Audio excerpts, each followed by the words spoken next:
നമ്മുടെ നാട്ടിൽ പണ്ട് മുതലേ പെൺമക്കൾ ജനിക്കുമ്പോൾ മുതൽ മാതാപിതാക്കളുടെ ഉള്ളിൽ പല രീതിയിലുള്ള ആശങ്കകളുമുണ്ട്. ഏറ്റവും സുരക്ഷിതമായി മകളെ വളർത്തണം, ഉന്നത വിദ്യാഭ്യാസം കൊടുക്കണം, നല്ല നിലയിൽ അവളെ വിവാഹം കഴിപ്പിച്ചയക്കണം. 21-ാം നൂറ്റാണ്ടിൽ ജീവിക്കുമ്പോഴും കേരളത്തിലെ അച്ഛനമ്മമാരുടെ ആശങ്കയ്ക്ക് അയവ് വന്നിട്ടില്ല.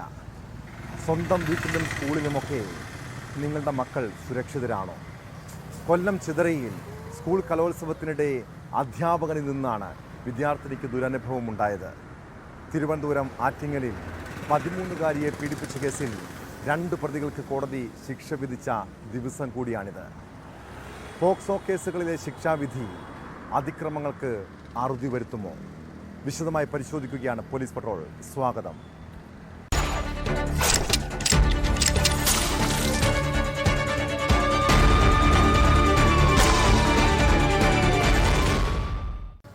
ഇപ്പോൾ സ്കൂൾ കലോത്സവങ്ങളുടെ കാലമാണ്. രാത്രി വൈകിയും മത്സരങ്ങൾ നടക്കാറുണ്ട്. സ്കൂളിലാണെങ്കിലും നമ്മളുടെ കുട്ടികളുടെ മേൽ ഒരു ശ്രദ്ധ ഉണ്ടായിരിക്കണം. കാരണം നമ്മളുടെ കുഞ്ഞുങ്ങളെ ലക്ഷ്യമിട്ട് പല വേഷങ്ങളിൽ ചില കഴുകന്മാർ കലോത്സവ വേദികളിൽ ഒളിഞ്ഞിരിക്കുന്നുണ്ടാകും. കൊല്ലം ചിതറയിൽ ഉപജില്ലാ കലോത്സവത്തിനിടെ വിദ്യാർത്ഥിനിയെ കയറിപ്പിടിച്ചത് പാരലൽ കോളേജ് പ്രിൻസിപ്പലാണ്. പെൺകുട്ടി ടോയ്ലറ്റിൽ പോയപ്പോഴാണ് അഫ്സൽ ജമാൽ എന്ന അധ്യാപകൻ അതിക്രമം കാട്ടിയത്. സംഭവത്തിൽ കേസെടുത്ത പോലീസ് പ്രതിയെ അറസ്റ്റ് ചെയ്തു.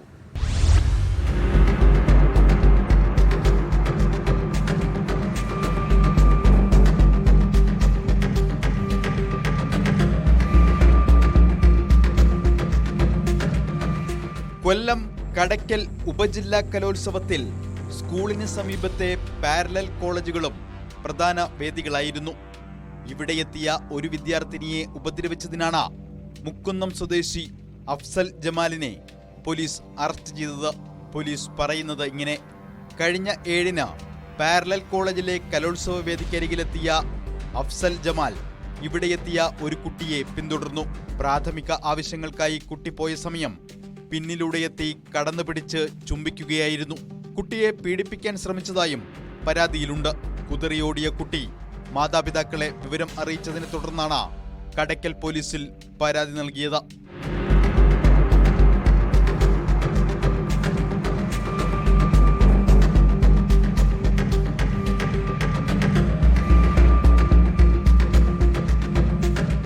കുട്ടിയുടെ മൊഴിയുടെ അടിസ്ഥാനത്തിൽ പോലീസ് കേസ് രജിസ്റ്റർ ചെയ്ത വിവരമറിഞ്ഞ പ്രതി ഒളിവിൽ പോയി. കടയ്ക്കൽ CI രാജേഷിന്റെ നേതൃത്വത്തിലുള്ള അന്വേഷണ സംഘമാണ് അഫ്സൽ ജമാലിനെ പിടികൂടിയത്. ഇയാൾ മുക്കുന്നം ക്രസ്റ്റ് എന്ന സമാന്തര വിദ്യാഭ്യാസ സ്ഥാപനത്തിലെ പ്രിൻസിപ്പലാണ്. ചിങ്ങേലിയിലെ പാരലൽ കോളേജിൽ ഗണിതശാസ്ത്ര അധ്യാപകനാണ് താനെന്നും പ്രതി പോലീസിനോട് പറഞ്ഞിട്ടുണ്ട്. കുട്ടികൾക്ക് നേരെയുള്ള ലൈംഗികാതിക്രമം തടയൽ, സ്ത്രീത്വത്തെ അപമാനിക്കൽ, തടഞ്ഞുവെക്കൽ തുടങ്ങിയ വകുപ്പുകൾ പ്രതിക്കെതിരെ ചുമത്തിയിട്ടുണ്ട്. കോടതിയിൽ ഹാജരാക്കിയ പ്രതിയെ റിമാൻഡ് ചെയ്തു.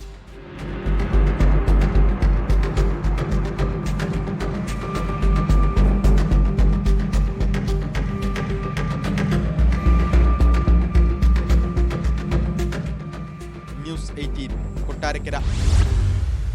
അച്ഛനും അമ്മയും ജോലിക്ക് പോകുമ്പോൾ പകൽ സമയങ്ങളിൽ വീട്ടിൽ മക്കൾ തനിച്ചായിരിക്കും. പഴയതുപോലെയല്ല, കാലം മാറി. പ്രത്യേകിച്ച് പെൺകുട്ടികളെ അങ്ങനെ വീട്ടിൽ ഒറ്റയ്ക്കിരുത്തി പോകുന്നത് അത്ര സുരക്ഷിതമല്ല. തിരുവനന്തപുരം ആറ്റിങ്ങലിൽ വീട്ടിൽ തനിച്ചായിരുന്ന 13 വയസ്സുകാരിയെ ബലാത്സംഗം ചെയ്ത സംഭവം ഉണ്ടായത് 2017-ലാണ്. ആ കേസിൽ കോടതി പ്രതികൾക്ക് ശിക്ഷ വിധിച്ചിരിക്കുന്നു. വർക്കല സ്വദേശി അനീഷ്, ചാവടിമുക്ക് സ്വദേശി ഷിജു എന്നിവർക്ക് 23 വർഷം വീതം കഠിന തടവാണ് ശിക്ഷ. പ്രതികൾ 1.5 ലക്ഷം രൂപ പിഴയുമടയ്ക്കണമെന്ന് വർക്കല അതിവേഗ പ്രത്യേക കോടതിയുടെ വിധിയിലുണ്ട്.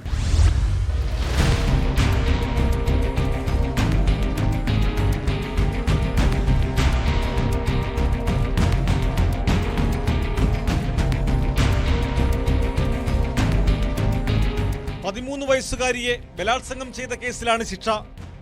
1-ാം പ്രതി വർക്കല ചെമ്മരുതി മുട്ടപ്പലം സ്വദേശി 32-കാരനായ അനീഷ്, പീഡനത്തിന് ഒത്താശ ചെയ്തു കൊടുത്ത സുഹൃത്ത് മുട്ടപ്പലം ചാവടിമുക്ക് സ്വദേശി ഷിജു എന്നിവരെയാണ് ശിക്ഷിച്ചത്.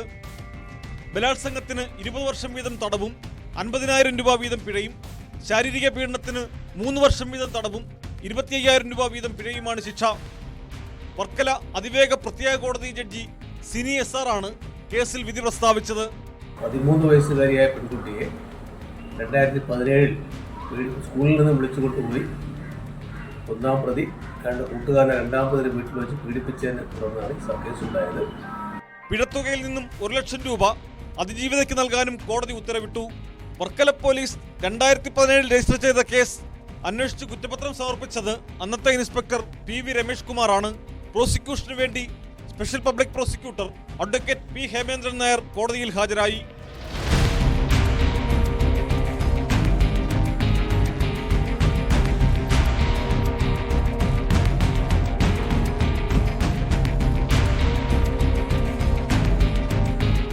ന്യൂസ് 18 ആറ്റിങ്ങൽ. കേരളത്തെ മുൻപ് ഭീതിയിലാഴ്ത്തിയിരുന്ന തിരുട്ട് സംഘത്തെക്കുറിച്ച് കേട്ടിട്ടില്ലേ? ഇപ്പോൾ തമിഴ്നാട്ടിൽ നിന്നുള്ള കുറുവാ സംഘമാണ് ആലപ്പുഴക്കാരുടെ ഉറക്കം കെടുത്തുന്നത്. കവർച്ചയ്ക്കിടെ തല്ലാനും കൊല്ലാനും മടി കാണിക്കാത്തവർ. ആലപ്പുഴ മണ്ണഞ്ചേരിയിലും കോമളപുരത്തും കുറുവാ സംഘം എത്തി കവർച്ച നടത്തിയതാണ് ആശങ്കയ്ക്ക് കാരണം. 4 വീടുകളിൽ കവർച്ചയ്ക്കെത്തിയ മോഷ്ടാക്കൾ വീട്ടമ്മയുടെ മാല കവർന്നു. സംഘത്തിൻ്റെ CCTV ദൃശ്യങ്ങൾ പോലീസിന് ലഭിച്ചിട്ടുണ്ട്. കഴിഞ്ഞ 30-നെത്തിയവരും CCTV ദൃശ്യങ്ങളിലുള്ളവരും ഒരേ ആളുകൾ തന്നെയെന്നാണ് പോലീസിൻ്റെ നിഗമനം. കുറുവാ ഭീഷണി നേരിടാൻ പോലീസ് പ്രത്യേക സംഘത്തെ നിയോഗിച്ചു.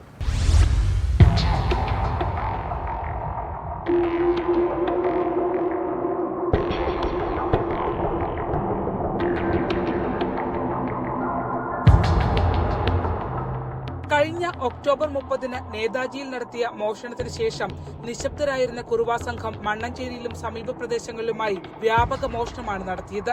പുലർച്ചെ 1 മണിയോടെ 11-ാം വാർഡിൽ മാളിയേക്കൽ ഇന്ദുവിന്റെ അടുക്കള വാതിൽ തകർത്ത് 3 പവൻ മാല കവർന്നു.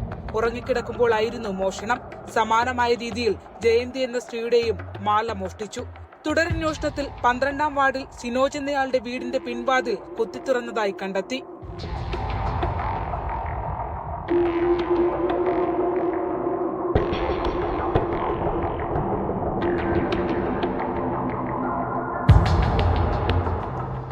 ഉച്ചയോടെ മണ്ണഞ്ചേരിക്ക് പുറമെ നോർത്ത് പോലീസ് സ്റ്റേഷൻ ലിമിറ്റിൽ കോമളപുരത്ത് വിനയചന്ദ്രൻ എന്നയാളുടെ വീട്ടിലും മോഷണം നടന്നതായി കണ്ടെത്തി. കഴിഞ്ഞ 30-നെത്തിയവരും ഇന്നലെ CCTV ദൃശ്യങ്ങളിൽ കണ്ടവരും ഒരേ ആളുകൾ തന്നെയാണെന്നാണ് പോലീസിന്റെ നിഗമനം. കുറുവാ സംഘത്തെ പിടികൂടാനായി പ്രത്യേക അന്വേഷണ സംഘത്തെ രൂപീകരിക്കുമെന്ന് ആലപ്പുഴ DYSP മധു ബാബു ന്യൂസ് 18നോട് പറഞ്ഞു. പോലീസ് ഈ മോഷ്ടാക്കളെ കണ്ടെത്താനുള്ള ശ്രമങ്ങൾ തന്നെയാണ് നടത്തി വരുന്നത്. ഇത് സംസ്ഥാനത്ത് മാത്രമായിട്ട് ഒതുങ്ങുന്നില്ല. തമിഴ്നാടുമായിട്ട് ബന്ധപ്പെട്ടും ഞങ്ങൾ അന്വേഷണം സ്റ്റാർട്ട് ചെയ്ത് കഴിഞ്ഞു. അതിൻ്റെ ടീം കോൺസ്റ്റിറ്റ്യൂട്ട് ചെയ്യപ്പെടും. ഇന്ന് ഈവനിങ് ഡിസ്കഷനുണ്ട് ജില്ലാ പോലീസ് മേധാവിയുടെ ചേംബറിൽ വെച്ചാണ്. അതിനുശേഷം അതിൽ തീരുമാനമാണ്. 1 വർഷം മുമ്പ് ആലപ്പുഴയിൽ അരൂർ മുതൽ പുന്നപ്ര വരെ തുടർച്ചയായി നടത്തിയ മോഷണത്തിൽ 19ഓളം കേസുകളാണ് കുറുവാ സംഘത്തിനെതിരെ രജിസ്റ്റർ ചെയ്തത്. പ്രതികളെ ആരെയും തന്നെ പിടിക്കാൻ പോലീസിനായിരുന്നില്ല. ആലപ്പുഴയിലെത്തിയവർ പാലായിൽ നിന്ന് ജയിൽ മോചിതരായ 2 കുറുവാ സംഘാംഗങ്ങളാണോ എന്നാണ് പോലീസ് സംശയിക്കുന്നത്.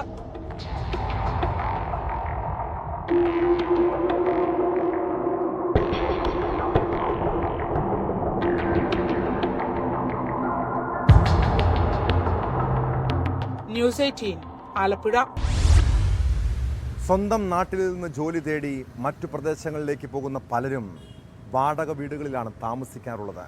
ഇങ്ങനെയുള്ള സന്ദർഭങ്ങളിൽ വീടിൻ്റെ ഒരു താക്കോൽ നമ്മുടെ കൈവശവും മറ്റൊന്ന് വീട്ടുടമയുടെ കയ്യിലുമായിരിക്കും. എന്നാൽ ഇക്കാലത്ത് ആരെയും അങ്ങനെ വിശ്വസിക്കാൻ കഴിയില്ല. ഇടുക്കി സൂര്യനെല്ലിയിൽ വാടകയ്ക്ക് താമസിക്കുന്ന ബാങ്ക് ജീവനക്കാരൻ്റെ വീട്ടിൽ നിന്നും സ്വർണം മോഷ്ടിച്ചത് വീട്ടുടമയുടെ കൊച്ചുമകനാണ്. 16 പവനോളം സ്വർണം മോഷ്ടിച്ച കേസിൽ പ്രതിയെ പോലീസ് അറസ്റ്റ് ചെയ്തു. സൂര്യനെല്ലി സ്വദേശി സതീഷാണ് ശാന്തൻപാറ പോലീസിന്റെ പിടിയിലായത്.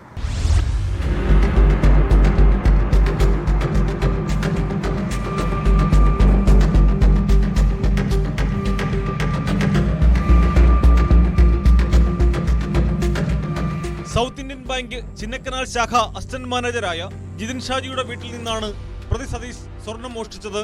1 മാസം മുമ്പ് ജിതിന്റെ ഭാര്യ പഠനാവശ്യത്തിനായി മുനിയറയിലെ കുടുംബ വീട്ടിലേക്ക് പോയിരുന്നു. അതിനുശേഷം ജിതിൻ മാത്രമാണ് വീട്ടിലുണ്ടായിരുന്നത്. രാവിലെ ബാങ്കിലേക്ക് പോകുന്ന ജിതിൻ വൈകിട്ടാണ് മടങ്ങിയെത്തുക.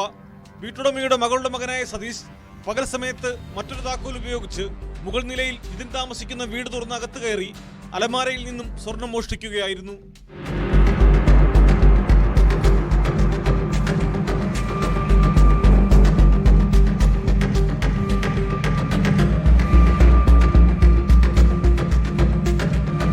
കഴിഞ്ഞ ഞായറാഴ്ച ഇതിന്റെ ഭാര്യ വീട്ടിൽ മടങ്ങിയെത്തിയപ്പോഴാണ് സ്വർണം നഷ്ടമായ വിവരം അറിയുന്നത്.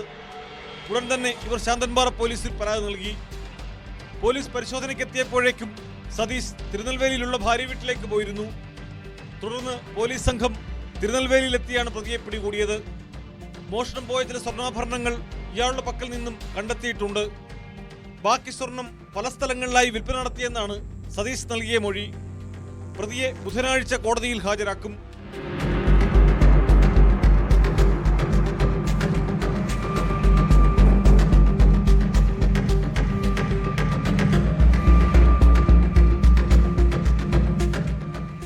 ന്യൂസ് 18 ഇടുക്കി. കേരളത്തിൽ പ്രകൃതി ദുരന്തങ്ങൾ സംഭവിക്കുമ്പോൾ രാഷ്ട്രീയ പാർട്ടികൾ ദുരിതാശ്വാസ പ്രവർത്തനങ്ങൾക്ക് പണം പിരിക്കുന്ന പതിവുണ്ട്. ഈ പണം അർഹതപ്പെട്ട പാവങ്ങളുടെ കയ്യിൽ തന്നെ എത്താറുണ്ടോ?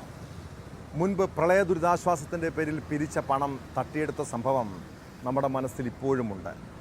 ആലപ്പുഴ കായംകുളത്ത് വയനാട് ദുരിതാശ്വാസ ബാധിതർക്കായി ബിരിയാണി ചലഞ്ച് നടത്തി പണം തട്ടിയെടുത്തതാണ് പുതിയ പരാതി.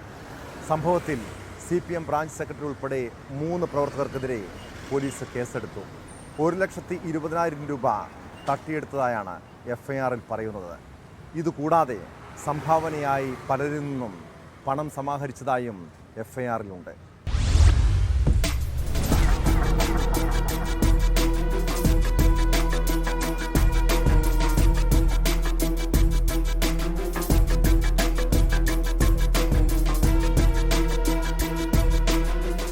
കായംകുളം പുതുപ്പള്ളി CPM മുൻ ലോക്കൽ കമ്മിറ്റി അംഗം Sibi Sivarajan, Thattekkad branch secretary Arun, DYFI മേഖലാ പ്രസിഡന്റ് അമൽരാജ് എന്നിവർക്കെതിരെയാണ് കായംകുളം പോലീസ് കേസെടുത്തത്.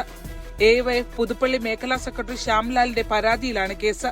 തണലെന്ന വ്യാജ സംഘടനയുടെ പേരിൽ ബിരിയാണി ചലഞ്ച് സംഘടിപ്പിച്ച് 100 രൂപ വീതം ബിരിയാണിക്ക് വാങ്ങിയാണ് തട്ടിപ്പ് നടത്തിയത്. 1200 ബിരിയാണി വിൽപ്പന നടത്തിയതായാണ് കണ്ടെത്തൽ. ബിരിയാണി ചലഞ്ച് കൂടാതെ സംഭാവന വാങ്ങിയും പണത്തട്ടിപ്പ് നടത്തി. തണൽ എന്ന ഒരു തട്ടിപ്പ് സംഘടനയുണ്ടാക്കി സിബി ശിവരാജൻ, അരുൺ എന്നിവർ ചേർന്ന് ഒരു ബിരിയാണി ചലഞ്ച് നടത്തുകയുണ്ടായി. ഈ ബിരിയാണി ചലഞ്ചിന് വേണ്ടി ഒരുപാട് ആളുകളിൽ നിന്നും സ്പോൺസർഷിപ്പിലൂടെ പണം സമാഹരിക്കുകയും അതിനുശേഷം ഗൂഗിൾ പേ വഴിയും നേരിട്ടും 1200ഓളം ബിരിയാണി വിറ്റ് ഈ ഒരു 1,20,000 രൂപയ്ക്ക് അടക്കം 1,20,000 രൂപയ്ക്കധികം അവർ ബിരിയാണി ചലഞ്ചിലൂടെ കണ്ടെത്തിയുണ്ടായി. പക്ഷെ നാളെ ഇതുവരെ മുഖ്യമന്ത്രിയുടെ ദുരിതാശ്വാസ നിധിയിലേക്ക് 1 രൂപ പോലും അടച്ചിട്ടില്ല. പിരിച്ചെടുത്ത തുക സർക്കാരിലേക്ക് കൈമാറിയിട്ടില്ല എന്ന പരാതിയിലാണ് കായംകുളം പോലീസ് പ്രാഥമിക അന്വേഷണം നടത്തി കേസ് രജിസ്റ്റർ ചെയ്തത്. എന്നാൽ 3 പേരും അച്ചടക്ക നടപടി നേരിട്ടവരാണെന്നും നിലവിൽ പാർട്ടിയുമായി ബന്ധമില്ലെന്നുമാണ് CPM നേതൃത്വത്തിന്റെ വിശദീകരണം. സിബിയെ മറ്റൊരു പാർട്ടി അംഗവുമായി സംഘർഷമുണ്ടായതിന്റെ അടിസ്ഥാനത്തിൽ ലോക്കൽ കമ്മിറ്റിയിൽ നിന്നും താൽക്കാലികമായി മാറ്റിയിരുന്നു.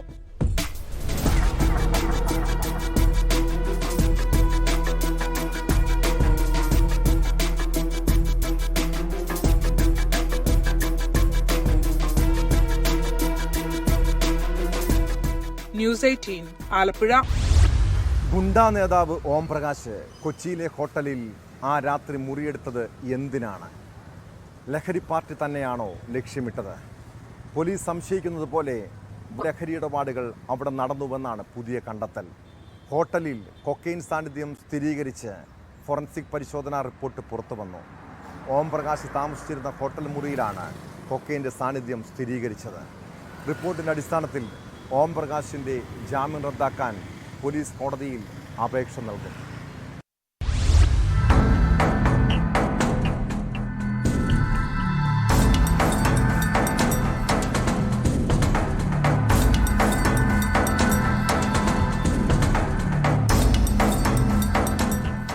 ലഹരി കേസിൽ ഫോറൻസിക്കിൻ്റേത് നിർണായക കണ്ടെത്തലാണ്. ഇതോടെ ഇവിടെ നടന്നത് ലഹരി പാർട്ടി തന്നെയെന്ന് പോലീസ് ഉറപ്പിക്കുകയാണ്. ലഹരി പാർട്ടി നടന്നുവെന്ന് സംശയിച്ചിരുന്ന കൊച്ചിയിലെ ആഡംബര ഹോട്ടൽ മുറിയിൽ നിന്ന് ശേഖരിച്ച സാമ്പിളുകളുടെ പരിശോധനാ റിപ്പോർട്ടാണ് ഇപ്പോൾ പുറത്തു വന്നത്. റിപ്പോർട്ടിന്റെ അടിസ്ഥാനത്തിൽ ഓം പ്രകാശിന്റെ ജാമ്യം റദ്ദാക്കാൻ പോലീസ് ഉടൻ കോടതിയിൽ അപേക്ഷ നൽകും. കേസിൽ കൂടുതൽ പേരെ പ്രതി ചേർക്കാനുള്ള സാധ്യതയുമുണ്ട്. ലഹരി പാർട്ടി നടന്ന മുറിയിലേക്ക് സിനിമാ താരങ്ങളായ ശ്രീനാഥ് ഭാസിയും പ്രയാഗ മാർട്ടിനും എത്തിയിരുന്നുവെന്ന് പോലീസ് കണ്ടെത്തിയിരുന്നു. ഇരുവരെയും ചോദ്യം ചെയ്തുവെങ്കിലും കേസിൽ ഉൾപ്പെടുത്താനുള്ള തെളിവുകളൊന്നും പോലീസിന് ലഭിച്ചില്ല. നടി പ്രയാഗ മാർട്ടിന് ക്ലീൻ ചിറ്റ് നൽകുകയും ചെയ്തു. നിർണായക വിവരങ്ങൾ ലഭിച്ചാൽ മാത്രം താരങ്ങളെ കേന്ദ്രീകരിച്ച് അന്വേഷണം നടത്തിയാൽ മതിയെന്നാണ് നിലവിൽ പോലീസിന്റെ തീരുമാനം.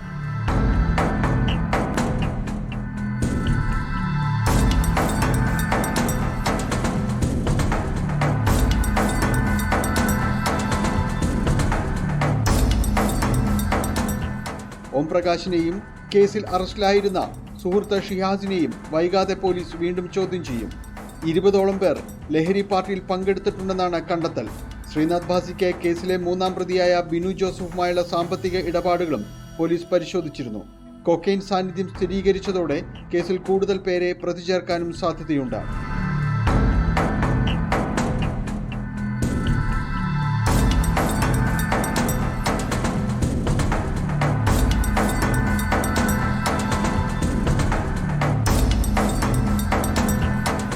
ന്യൂസ് 18 കൊച്ചി. തിരുവനന്തപുരം ആറ്റിങ്ങൽ സ്വദേശി സഫറുദ്ദീനും കുടുംബവും ഭീതിയോടെയാണ് സ്വന്തം വീട്ടിൽ കഴിയുന്നത്. തുടർച്ചയായി വീടിന് നേരെ ആക്രമണങ്ങൾ. കഴിഞ്ഞ രാത്രി സഫറുദ്ദീൻ്റെ കാർ പെട്രോൾ പന്തമെറിഞ്ഞ് അഗ്നിക്കിരയാക്കി. വീടിൻ്റെ മുൻവശവും തീ പടർന്ന നിലയിലാണ്. പ്രായപൂർത്തിയാകാത്തൊരു സംഘമാണ് ഇതിന് പിന്നിലെന്നാണ് പോലീസ് നൽകുന്ന സൂചന. എന്നാൽ ആക്രമണങ്ങൾ തുടർക്കഥയായിട്ടും പ്രതികളെ ഇതുവരെയും കണ്ടെത്താൻ കഴിഞ്ഞിട്ടില്ല. ആക്രമണത്തിൻ്റെ കാരണവും വ്യക്തമല്ല.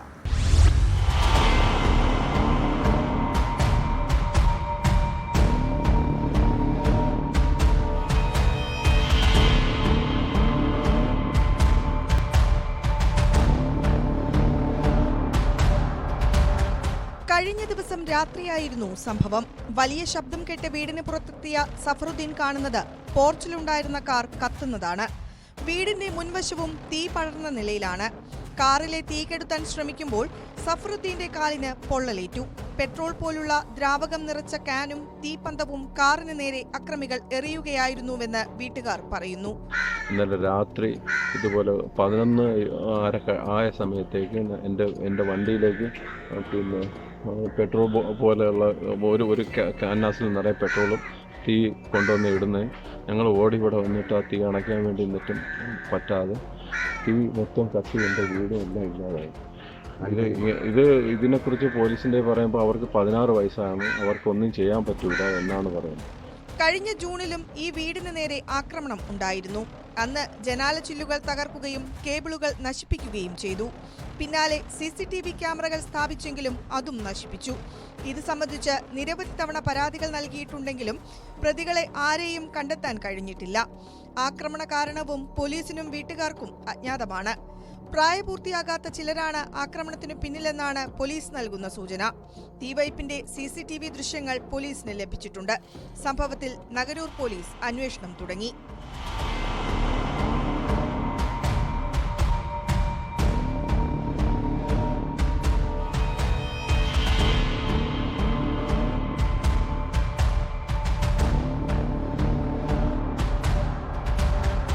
ന്യൂസ് 18 ആറ്റിങ്ങൽ.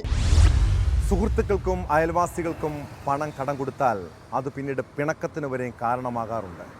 അതുപോലെ തന്നെയാണ് കടയിൽ നിന്ന് സാധനങ്ങൾ കടം കൊടുക്കുന്നതും. പിന്നീട് പണം തിരികെ ചോദിച്ചാൽ പിണക്കത്തിനും ചിലപ്പോൾ അക്രമത്തിലും കലാശിക്കാം. ഇടുക്കി നെടുങ്കണ്ടത്ത് കടയിലെ കടം വീട്ടാൻ ആവശ്യപ്പെട്ടതിനെ തുടർന്ന് ചെറുകിട വ്യാപാരിയെ 4 അംഗ സംഘം ആക്രമിച്ചു.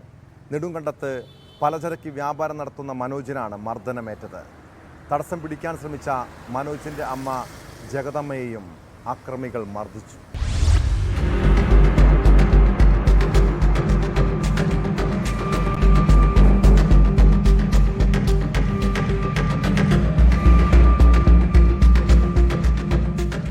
തിങ്കളാഴ്ച രാത്രി 7:30യോടെയാണ് സംഭവം. 10ഓളം വരുന്ന യുവാക്കളുടെ സംഘം ചേമ്പളത്തെത്തുകയും ഇവരിൽ 4 പേർ സാധനം വാങ്ങാൻ എന്ന വ്യാജേന കടയിലെത്തി ആക്രമണം നടത്തുകയുമായിരുന്നു. മനോജിനെ ഹെൽമറ്റ് ഉപയോഗിച്ച് അടിച്ചു. ബഹളം കേട്ട് സമീപത്ത് ചായക്കട നടത്തുന്ന മനോജിന്റെ അമ്മ ജഗദമ്മ ഓടിയെത്തി തടസ്സം പിടിക്കാൻ ശ്രമിച്ചപ്പോൾ ഇവരെയും ആക്രമിച്ചതായാണ് പരാതി. കടയിലെ സാധനങ്ങളും സംഘം നശിപ്പിച്ചു.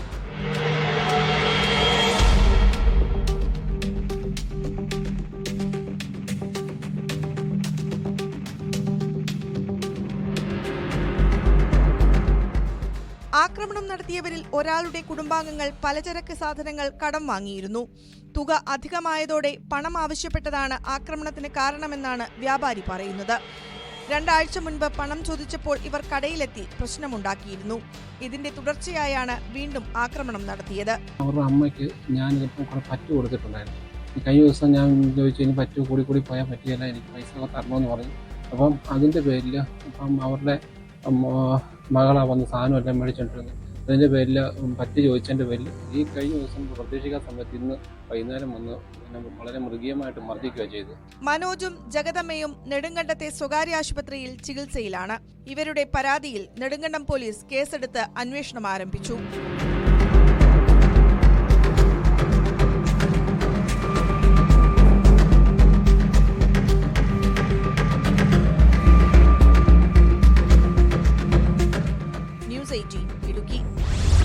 കാസർഗോഡ് ട്രെയിനിൽ യാത്രക്കാരനെ ആക്രമിച്ച് പരുക്കേൽപ്പിച്ച വാർത്തയാണ് പോലീസ് പട്രോളിന് പരിശോധിക്കുന്നത്. കൊല്ലം സ്വദേശി മുരളീധരനെയാണ് സഹയാത്രക്കാരൻ കല്ലുകൊണ്ട് തലക്കിടിച്ച് ഗുരുതരമായി പരുക്കേൽപ്പിച്ചത്. കേസിൽ പ്രതി ഹോസ്ദുർഗ് സ്വദേശി മുഹമ്മദ് റിയാസിനെ പോലീസ് അറസ്റ്റ് ചെയ്തു. വെള്ളിയാഴ്ച പുലർച്ചെ കാഞ്ഞങ്ങാടെത്തിയ വെസ്റ്റ് കോസ്റ്റ് എക്സ്പ്രസ് ട്രെയിനിൽ വെച്ചാണ് സംഭവം ഉണ്ടായത്. ട്രെയിനിൽ ബഹളം വെച്ചത് ചോദ്യം ചെയ്തതിനായിരുന്നു ആക്രമണം.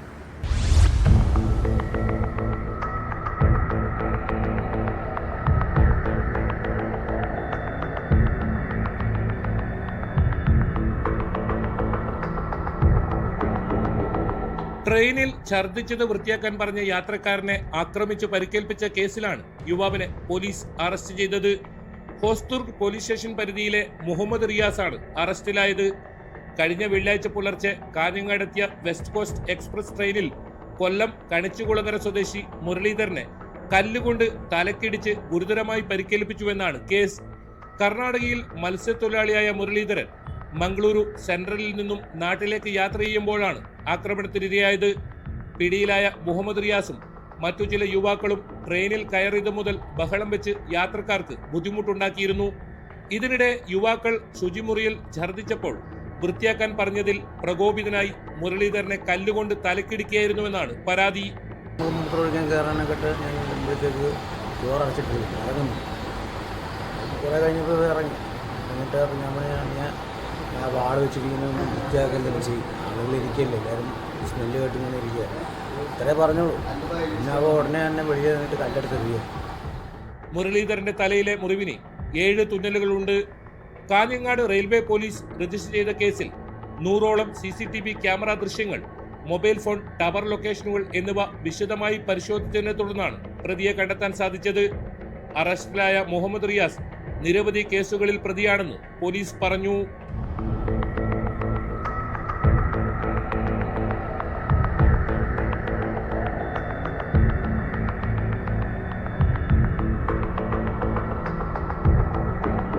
ന്യൂസ് 18 കാസർഗോഡ്. അയൽവാസികൾ തമ്മിലുള്ള അതിർത്തി തർക്കം അക്രമങ്ങൾക്കും കൊലപാതകത്തിനുമൊക്കെ കാരണമാകാറുണ്ട്. എന്നാൽ കോഴിക്കോട് വടകരയിൽ അതിർത്തി പ്രശ്നം കൊട്ടേഷൻ ആക്രമണത്തിൽ കലാശിച്ചു. വടകര പുത്തൂരിൽ റിട്ടയർഡ് പോസ്റ്റ്മാനെയും മകനെയും വീട്ടിൽ കയറി ആക്രമിച്ചത് അയൽവാസി ഏൽപ്പിച്ച കൊട്ടേഷൻ സംഘമാണ്. കേസിൽ പുത്തൂർ സ്വദേശി മനോഹരൻ, വില്യാപ്പള്ളി സ്വദേശികളായ സുരേഷ്, വിജീഷ്, രഞ്ജിത്ത്, മനോജൻ എന്നിവരെ പോലീസ് അറസ്റ്റ് ചെയ്തു. മനോഹരൻ നൽകിയ കൊട്ടേഷൻ പ്രകാരമായിരുന്നു ആക്രമണം.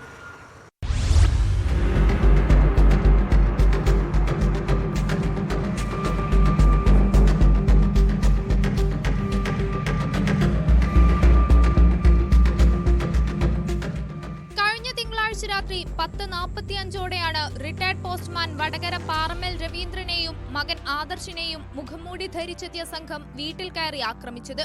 രവീന്ദ്രന്റെ കാൽ തല്ലി ഒടിച്ചു. ആക്രമണം തടയാനുള്ള ശ്രമത്തിനിടയിൽ മകൻ ആദർശിനും പരിക്കുണ്ട്. രവീന്ദ്രൻ കോഴിക്കോട് മെഡിക്കൽ കോളേജ് ആശുപത്രിയിൽ ചികിത്സയിലാണ്. കേസിൽ അറസ്റ്റിലായ മനോഹരനാണ് രവീന്ദ്രനെ ആക്രമിക്കാൻ കൊട്ടേഷൻ നൽകിയതെന്ന് പോലീസ് പറഞ്ഞു. വില്യാപ്പള്ളി സ്വദേശികളായ സുരേഷ്, വിജീഷ്, രഞ്ജിത്ത്, മനോജർ എന്നിവരാണ് അറസ്റ്റിലായ മറ്റുള്ളവർ.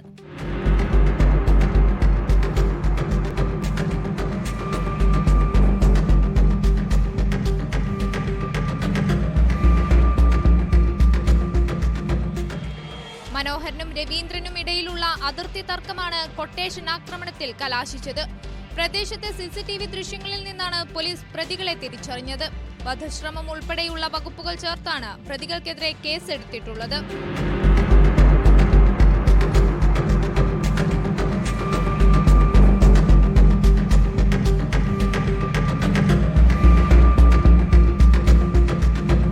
ന്യൂസ് 18 വടകര. പത്തനാപുരത്ത് മോഷണം തുടർക്കഥയാവുകയാണ്.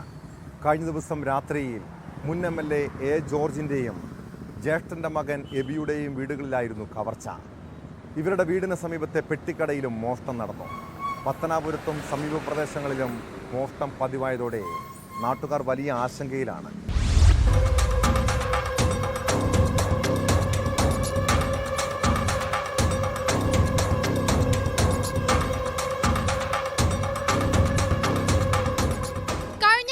വർഷമായി അടഞ്ഞുകിടക്കുന്ന മുൻ MLA A. ജോർജിന്റെ വീടിന്റെയും സമീപത്തെ സ്റ്റോറിന്റെയും കതകിന്റെ പൂട്ട് തകർത്താണ് മോഷ്ടാക്കൾ അകത്തു കയറിയത്. ഒട്ടുപാലും വിലപിടിപ്പുള്ള ഗൃഹോപകരണങ്ങളും ഇവിടെ നിന്ന് അപഹരിച്ചു. ജോർജിന്റെ സഹോദരപുത്രൻ എബിയുടെ വീട്ടിൽ നിന്നും റബ്ബർ ഷീറ്റുകൾ കവർന്നു. സമീപത്തുള്ള ശിവന്റെ പെട്ടിക്കടയിൽ നിന്നും പണവും സിഗരറ്റ്, ബീഡി, കുപ്പിവെള്ളം, സോഡ എന്നിവയും നഷ്ടമായിട്ടുണ്ട്. കല്ലടാറിന് സമീപമുള്ള വീടുകളിലും കടയിലുമാണ് മോഷണം നടന്നത്. പകലും രാത്രിയിലുമായി മീൻ പിടിക്കാനെന്ന പേരിൽ ഇവിടെ നിരവധി പേർ എത്താറുണ്ട്. ആളൊഴിഞ്ഞ വീടുകൾ കേന്ദ്രീകരിച്ച് റബ്ബർ ഷീറ്റും ഓട്ടുപാലും മോഷ്ടിക്കുന്ന സംഘമാകാം സംഭവത്തിന് പിന്നിലെന്നാണ് സംശയം. നമ്മൾ അയ്യത്ത് നിന്ന് ജോലിയൊക്കെ ചെയ്തുകൊണ്ടിരിക്കുന്ന സമയത്ത് പരിചയമില്ലാത്ത ആൾക്കാർ അത് വഴി കയറി വരും. വരുമ്പോൾ എവിടെ പോയെന്താണെന്ന് ചോദിക്കുമ്പോൾ അവർ പറയുന്നത് ഞങ്ങൾ മീൻ പിടിക്കാൻ പോവുകയാണ്, ആറ്റി വന്നതാ എന്ന് പറയും. ഇച്ചിരി വിശ്രമിക്കാൻ ഇങ്ങോട്ട് കയറിയതാ, ഇതൊക്കെയാണ് അവർ പറയുന്നത്. അപ്പോൾ കഴിഞ്ഞ ഒരു 3-4 ദിവസത്തിന് മുമ്പേ 2 പേര് പരിചയമില്ലാതെ ഇവിടെ വന്നു. വന്നപ്പോൾ ഞാൻ ചോദിച്ചാൽ എന്താണെന്ന് ചോദിച്ചപ്പോൾ അവർ പെട്ടെന്ന് അങ്ങ് ഓടിപ്പോകുമായിരുന്നു. നമ്മൾ ഒന്നും പറയാൻ നിന്നില്ല. പത്തനാപുരം SI ബിജുവിന്റെ നേതൃത്വത്തിലുള്ള പോലീസ് സംഘം സ്ഥലത്തെത്തി പരിശോധന നടത്തി. 2 മാസം മുൻപ് A. ജോർജിന്റെ ബന്ധുവായ തോപ്പിൽ സണ്ണിക്കുട്ടിയുടെ വീട്ടിൽ നിന്ന് 300 കിലോയോളം റബ്ബർ മോഷണം പോയിരുന്നു. ഈ വീട്ടിലും ആൾതാമസമില്ല. ആ കേസിലും ഇതുവരെ പ്രതിയെ കണ്ടെത്താൻ കഴിഞ്ഞിട്ടില്ല.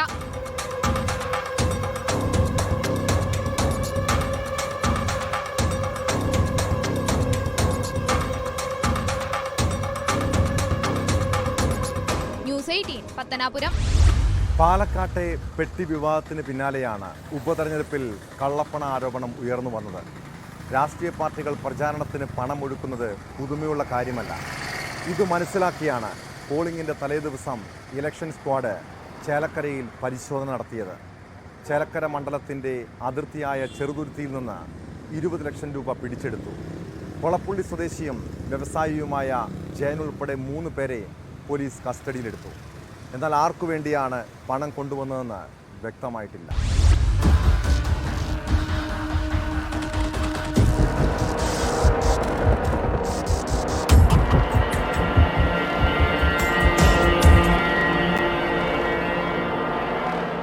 ഇലക്ഷൻ സ്ക്വാഡ് നടത്തിയ വ്യാപക പരിശോധനയിലാണ് പണം കണ്ടെത്തിയത്.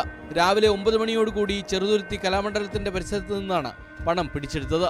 വാഹനത്തിന്റെ സീറ്റിനടിയിൽ ബാഗിലാക്കിയാണ് 19.7 ലക്ഷം രൂപ സംഘം ഒളിപ്പിച്ചു വെച്ചിരുന്നത്. എന്നാൽ കഴിഞ്ഞ ദിവസം ബാങ്കിൽ നിന്ന് പിൻവലിച്ച പണമാണ് ഇതെന്നും വീട് പണിക്കായി ടൈൽസ് വാങ്ങാൻ എറണാകുളത്തേക്ക് പോകുകയാണ് എന്നുമായിരുന്നു കാറിലുണ്ടായിരുന്നവർ ഇലക്ഷൻ സ്ക്വാഡിന് നൽകിയ മറുപടി. 25 ലക്ഷം പിൻവലിച്ചതിന്റെ രേഖകളും കാണിച്ചു. എന്നാൽ ബാക്കി തുക എവിടെയെന്ന ചോദ്യത്തിന് മറുപടിയില്ലാതായതോടെ മതിയായ രേഖകൾ ഇല്ലാത്ത സാഹചര്യത്തിൽ പണം ഇലക്ഷൻ സ്ക്വാഡ് കണ്ടുകെട്ടി.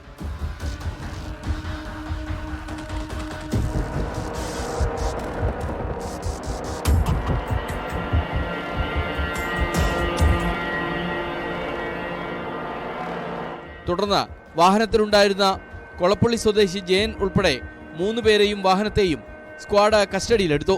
തുടർന്ന് ജയന്റെ കൊളപ്പുള്ളിയിലെ വസതിയിൽ ഇൻകം ടാക്സ് ഉദ്യോഗസ്ഥർ പരിശോധന നടത്തി. വീട്ടിൽ നിന്ന് പണം കണ്ടെത്തി. അതേസമയം പണം തെരഞ്ഞെടുപ്പ് പ്രവർത്തനങ്ങൾക്ക് കൊണ്ടുവന്നതാണെന്ന് തെളിയിക്കുന്ന രേഖകളൊന്നും തന്നെ ലഭിച്ചിട്ടില്ല. സംഭവത്തിൽ ആരോപണ പ്രത്യാരോപണവുമായി രാഷ്ട്രീയ പാർട്ടികളും രംഗത്തെത്തി. 3 പേരെയും ചോദ്യം ചെയ്യുന്നതിലൂടെ ദുരൂഹത വെളിവാകും എന്നാണ് പോലീസിന്റെ പ്രതീക്ഷ.